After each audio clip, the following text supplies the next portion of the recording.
오늘 읽은 이 본문의 말씀은요, 이 빌립 집사님이 성령의 감동을 받고 그가 광야길로 가서 에디오피아 내시를 구원하는 내용이 기록되어 있는 것이 바로 이 본문의 내용입니다. 과연 이 말씀을 통해서 하나님께서는 이 시간도 우리에게 무엇을 깨닫게 하시고 또 무엇을 말씀하시는가, 나에게 주시는 하나님의 음성이 있는 은혜의 시간 되시기를 간절히 축원드립니다. 사도행전 8장 26절 말씀부터 보면 주에 누가 등장했습니까? 사자가 등장했어요. 사자가 뭡니까? 라이온인가요? 호랑이 사자할 때 그 사자가 아니죠. 이 사자는 바로 천사를 뜻하는 것이죠. 주의 명령을 받아서 일하는 천사가 나타나서 빌립 집사님에게 말을 하는 것이에요. 이 빌립 집사님은 지금 이 사마리아라는 곳에서 복음을 전파하고 있었어요. 그런데 그곳에서 갑자기 이 천사가 나타나서 일어나라, 그리고 남쪽을 향해서 가서 예루살렘하고 가사로 가는 그 길이 있어요. 그 길까지 가라. 그 길은 광야에 있는 길이다 라고 이렇게 말씀해 주시는 거예요. 그러니까 성령의 감동을 받았어요. 그랬더니 이 빌립 집사님이 이 감동을 받았으니까 어떻게 순종해야 되겠어요? 즉시 순종해야 되겠습니까? 아니면 한 10년 뒤에 순종해야 되겠어요? 즉시 순종해야. 그 다음 구절 보여주세요. 그러니까 이 성령의 감동을 받으니까 이 빌립 집사님이 즉시 일어났죠. 일어나서 가서 보니까 에디오피아 사람, 그러니까 에디오피아 사람이 있어요. 근데 곧 에디오피아 여왕 간다게의 모든 국고를 맡은 관리 내시, 한마디로 말하면 재정부 장관이에요. 에디오피아 여왕의 재정부 장관인데 내시였어요.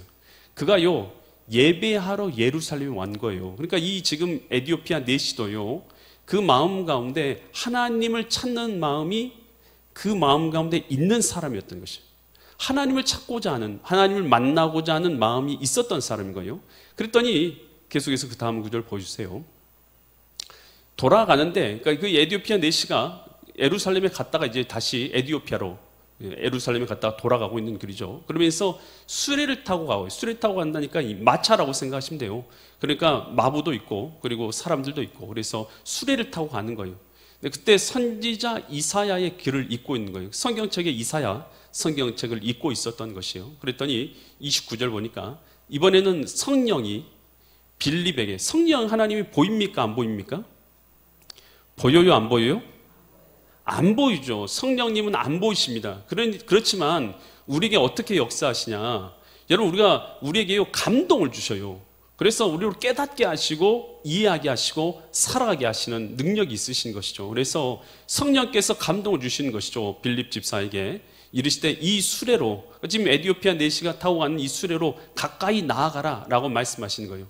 여러분, 수레가 빠릅니까? 사람이 걸어가는 게 빠릅니까?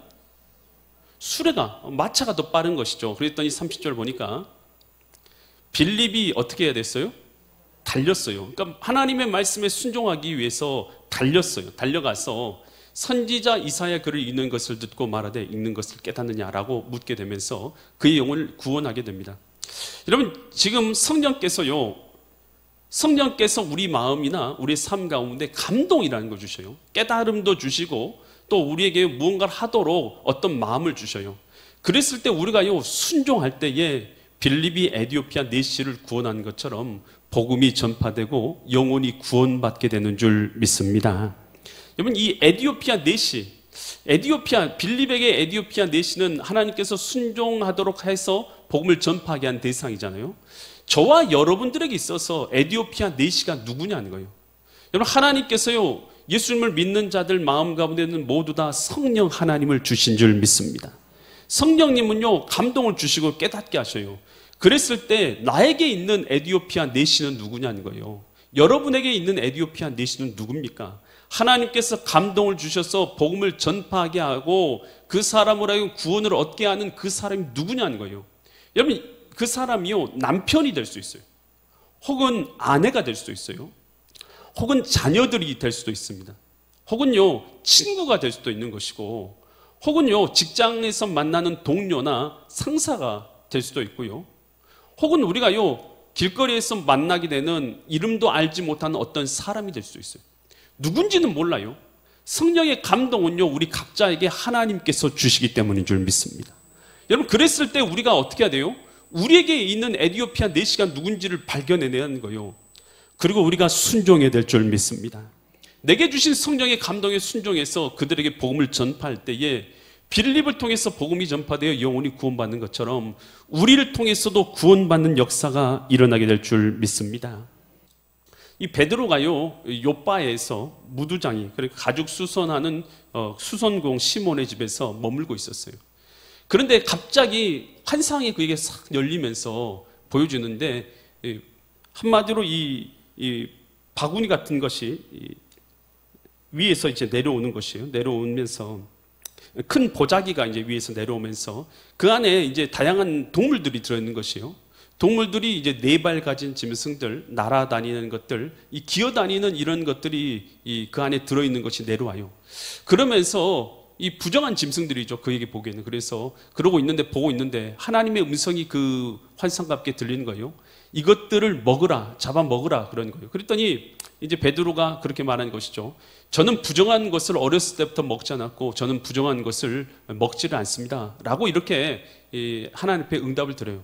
그리고 다시 조금 있다가 잠이 깼다가 다시 또 잠이 들었는데 또 똑같은 환상이 보이는 거예요. 그러면서 이 부정한 짐승들, 4발 가진 것, 또 기는 것, 또 이런 것들, 날아다니는 것들 보이면서 이것을 잡아먹으라. 그러니까 주님, 저는 부정한 것을 먹지 않습니다. 내가 깨끗하다 하였는데 너가 더럽다 하느냐라는 음성이 들려와요. 또 다시 잠들었다가 깼는데 똑같은 환상을 3번째 보게 된 거예요. 내가 깨끗하다고 하는데 너가 더럽다고 하느냐, 이것을 잡아먹으라 라는 음성이었어요. 베드로가 도대체 이게 무슨 환상인지 이해가 안 되잖아요. 이해가 안 되고 있는 상황 가운데서 누가 그를 찾아와요. 문을 똑똑똑똑똑똑 두드리는 거예요.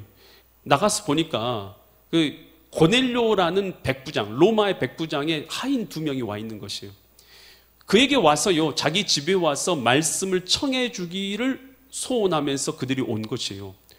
베드로는요, 이 이방인들, 그리고 특별히 로마인들이잖아요. 로마인들이나 이방인들에게 복음을 전파하지 않았어요.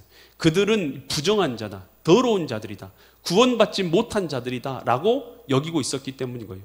그런데 하나님께서 계속해서 환상을 보여주시는 것이 깨달음이 오는 것이죠. 아, 부정하다고 나는 여겼지만 하나님께서 깨끗하다고 하시니 내가 가서 복음을 전파하라는 하나님의 말씀이구나 라는 것을 그가 깨닫게 된 것이에요. 그리고 나서 그 길로 가서 복음을 전파했더니 고넬료와 그의 온 가족이 구원받고 성령의 충만함을 입게 된 줄 믿습니다. 여러분, 저와 여러분들에게 있어서 고넬료가 누구냐는 거예요. 여러분, 고넬료, 내가 생각할 때는 저 사람은 부정한 사람이야. 저 사람은 구원받기에 내가 복음 전파하기엔 너무 껄끄러워. 내가 저 사람한테 이렇게 복음을 전파하는 것은 남 너무 어색한 사람이야. 여러분, 여러분에게 고넬료는 누구냐는 거예요. 이방 사람, 여러분에게 이방 사람이고 여러분들에게 어색한 사람, 여러분에게 껄끄러운 사람은 누구냐는 거예요. 여러분, 오늘 우리가요, 베드로에게 주님께서 환상으로 보여주셨잖아요. 내가 깨끗하다고 하는데 너가 더럽다고 하느냐. 그 말씀을 듣고 베드로가 간 것처럼 오늘 우리도요, 내게는 어색한 사람, 내게는 복음 전하기 힘든 사람이라 할지라도 그 사람이 하나님께서 원하시는 복음 전파를 받아야 되는 고넬료라면 우리가 복음 전파하는 자들이 되어야 될 줄 믿습니다. 그러니까 빌립이요, 이제 그 성령에 충만해가지고 그가 말씀에 순종해가지고 달려가라 했잖아요, 하나님이. 그래서 이제 마차에 가까이 가라 했으니까 달려갔죠. 달려갔으면 뭐라고 하냐? 사도행전 8장 32절 보니까 그 내시가 읽고 있는 성경 구절이 성경에 기록되어 있어요. 읽는 성경 구절은 이것이니 일러스되 뭐라고 기록됐습니까? 그가, 이게 이사야서 말씀이요, 도살자에게로 가는 양과 같이 끌려갔고, 그러니까 이사야서 지금 53장 7절 말씀을 그대로 인용해서 성경에 나와 있는 걸 지금 이 내시가 읽고 있는 것이죠. 그러니까 그가 도살자에 가는 양과 같이 끌려갔어요. 그가 누구예요? 이 지금 내시는 그가 누군지를 모르는 거예요. 읽고는 있는데 털 깎는 자 앞에 있는 어린 양이 조용함 같이 그 입을 열지 않았다. 그러니까 신문 받을 때 절대 그가 입술을 열지 않고 자기를 변호하지도 않았다라는 것이죠. 그가 누군지를 지금 이 내시는요, 읽으면서도 누군지를 모르니까 의문이 되는 것이죠. 그러면서 33절 보니까 다 이사야에서 나와 있는 내용 그대로예요. 그가 굴욕을 당할 때에, 어려움을 당하고 비난을 당하고 조롱을 당할 때도 공정한 재판도 받지 못했으니, 공정한 재판을 받지 못한 그 사람은 누구냐는 것이죠. 누가 그의 세대를 말해요. 그의 생명이 땅에서 빼앗김이로다 하였거늘. 그러니까 이사야 선지자 이 성경책을 읽으면서 그가요 도대체 이 사람이 누군지를 잘 이해하지를 못하고 있는 것이에요. 그랬더니 34절 그 내시가 빌립에게 말하되 청하되 내가 묻노니 선지자가 이 말한 것이 누구를 가리키는 것입니까? 그러니까 이 내시가 이제 빌립 집사님에게 물은 거예요. 도대체 이 이사야 선지자가 말하는 이 사람이 누구를 가리키는 것입니까? 자기를, 이사야 선지자 자기를 가리키는 것입니까? 아니면 타인을 가리키는 것입니까? 이제 몰라서 물은 것이죠. 그랬더니 35절 보니까 빌립 집사님이 이렇게 말해요. 빌립이 입을 열어서 이 글에서, 이사야의 글에서 시작해서 누구를 가르쳤어요? 예수를 가르쳐 복음을 전하니. 여러분, 이 이사야 선지자가 예언한 사람, 바로 이 사람은 구원자 메시아는 누구냐 하면 예수님이십니다. 이 땅에 오신 하나님의 아들이 바로 예수님이시고 우리의 죄를 구원하기 위해 오셨습니다 라는 것을 그가 이 성경 구절을 시작해서 설명해 주기 시작했다라는 것이에요. 여러분, 우리가 복음을 듣지 않습니까? 복음이라는 것이 바로 우리를 구원하는 복된 소식을 이 복음이라고 하는데요. 이 복된 소식, 여러분 이것이요 오늘 우리가요 윤리나 도덕이나 교훈이나 이런 것입니까? 그런 거 아니에요. 여러분, 이 복된 소식 복음은 뭐냐면요, 하나님의 아들 예수님이 친히 이 땅에 오셔서 우리 죄를 대속하셨습니다. 여러분, 우리는 가만히 있으면 100% 죄인이라서 100% 다 지옥 갈 사람들이에요. 깨달아지시면 아멘. 여러분, 우리는 조금 나는 저 사람보다 의롭고 그렇지만 여러분, 다 우리는 하나님 앞에 다 똑같은 죄인이에요. 그래서 우리는 누구든지 다 죽으면 100% 지옥에 갈 사람들인 거예요. 우리 스스로는요 구원을 얻을 다른 길이 없어요.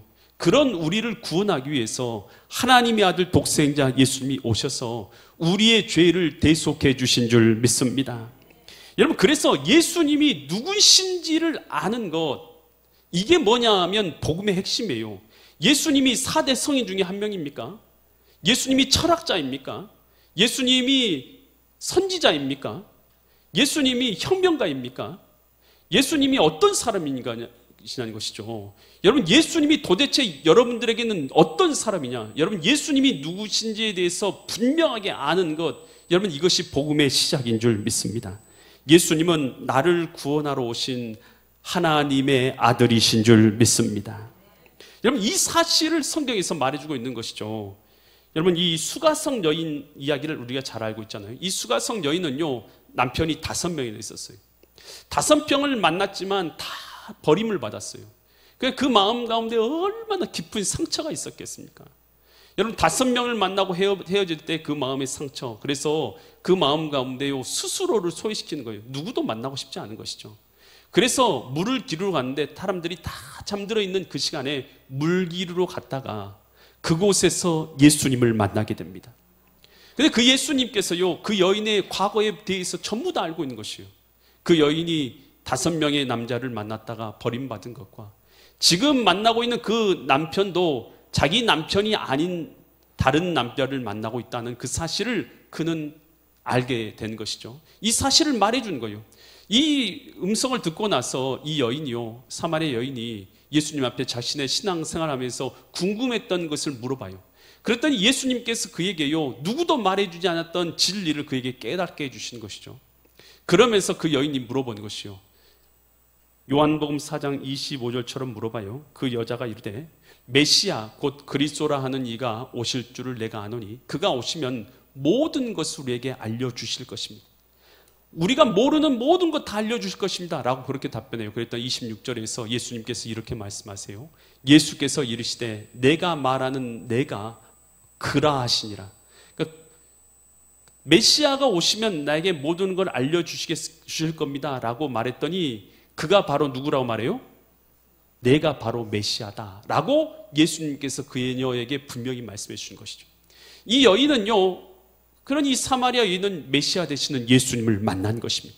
그리고 나서 그의 인생이 송두리째 변화되어져서 스스로를 소외시켰던 그 여인이요 이젠 나가서 예수님을 증거하는 자가 된 줄 믿습니다. 여러분, 신앙생활은 뭐냐면요 예수님을 만나는 거예요. 하나님을 만나는 거예요. 하나님을 나의 주인으로 모셔드리는 것입니다.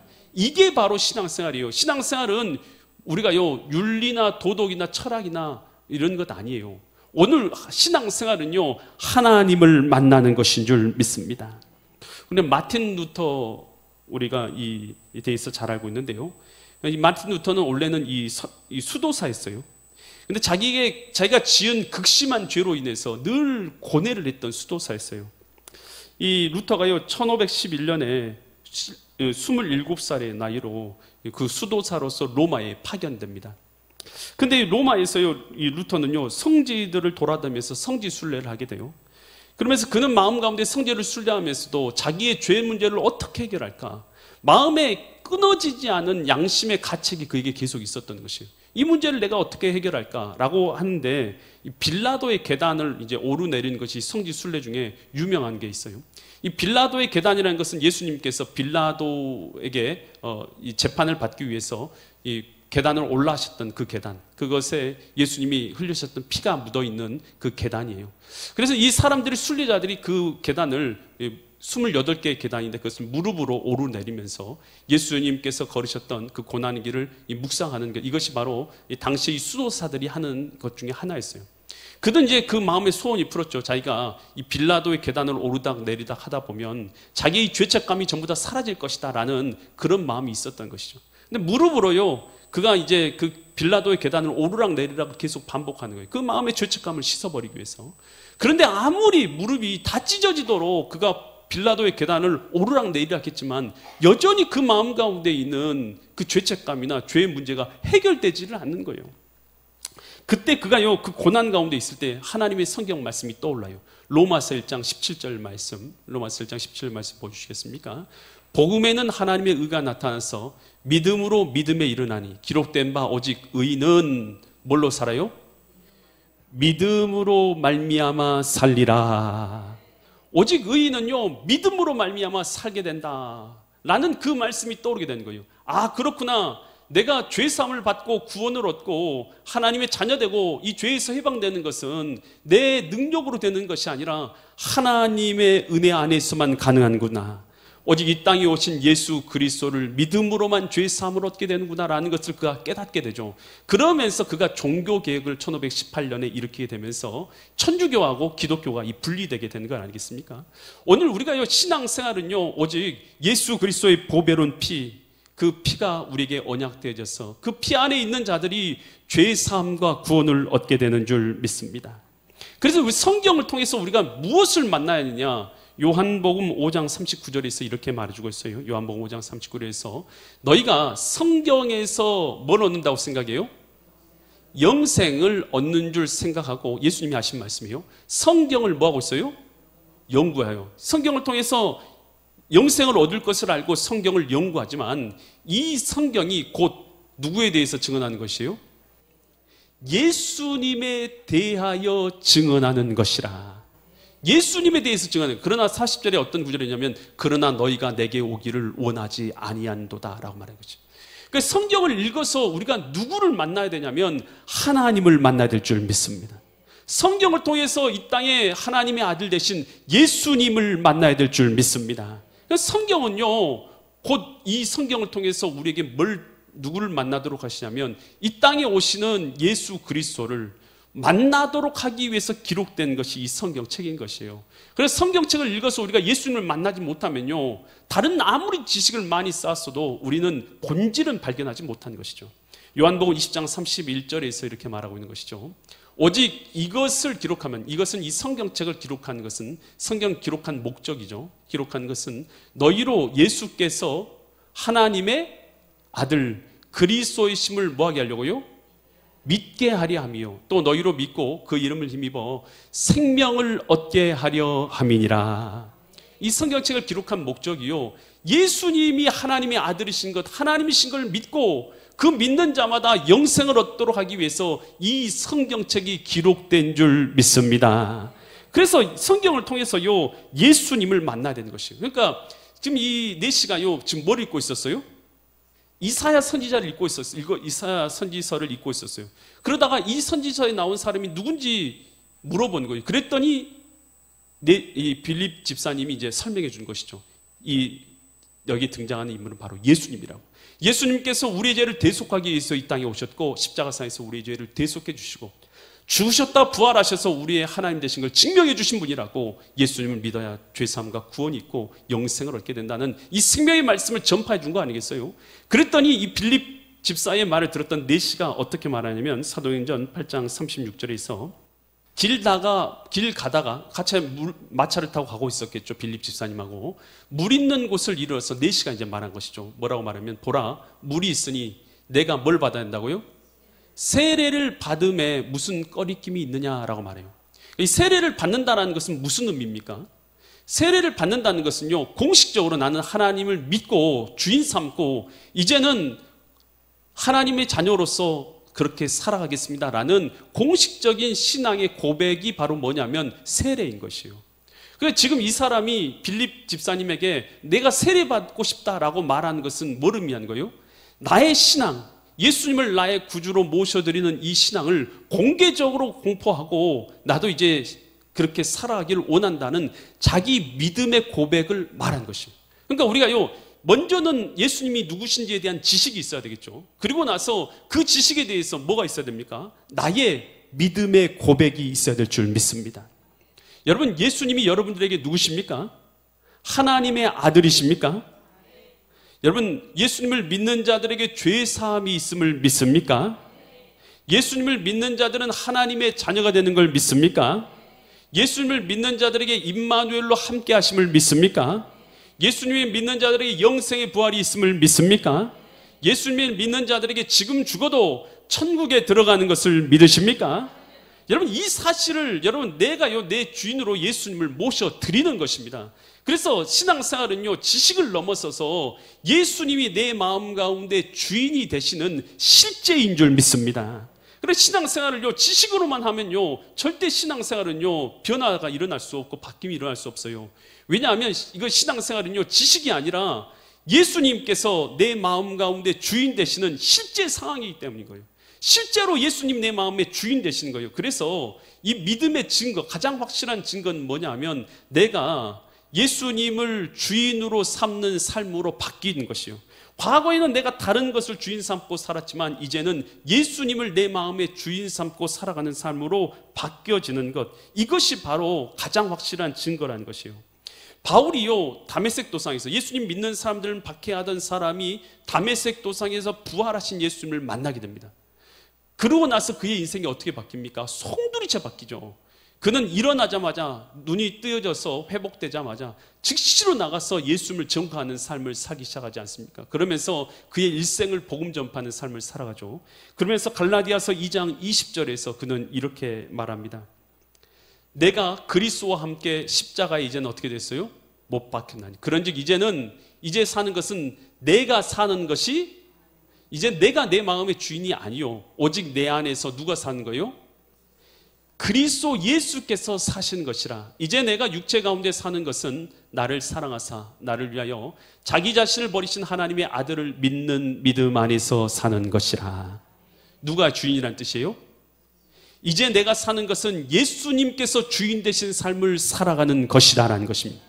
여러분, 우리 신자의 신앙생활은 바로 이것입니다. 다른 게 신앙생활이 아니에요. 예수님이 내 마음의 주인 되시는 삶을 살아가는 것인 줄 믿습니다. 오늘 이 빌립 집사님의 모습을 통해서 하나님은 우리에게 무엇을 말씀하십니까? 우리 안에 거하신 성령님께서, 주님께서 이제는 우리에게 어떤 말씀에 순종해서 살도록 감동을 주고 계십니까? 이제 내가 사는 것은요, 예수님을 믿었다는 것은요, 내가 주인된 게 아니라 예수님이 주인된 삶을 살아가는 것이고, 나를 통해서 내가 전도해야 될 에디오피아 내시 고넬료는 어디 있는가? 주님께서는 이게 말씀하고 계셔요. 오늘과 주의 말씀에 순종해서 오늘 우리 주변에 있는 에디오피아 내시에 또 우리가 고넬료를 구원하시는 그런 믿음의 삶을 살아가시는 믿음의 거룩한 성도님들 되시기를 예수 그리스도의 이름 받들어 간절히 축원드립니다.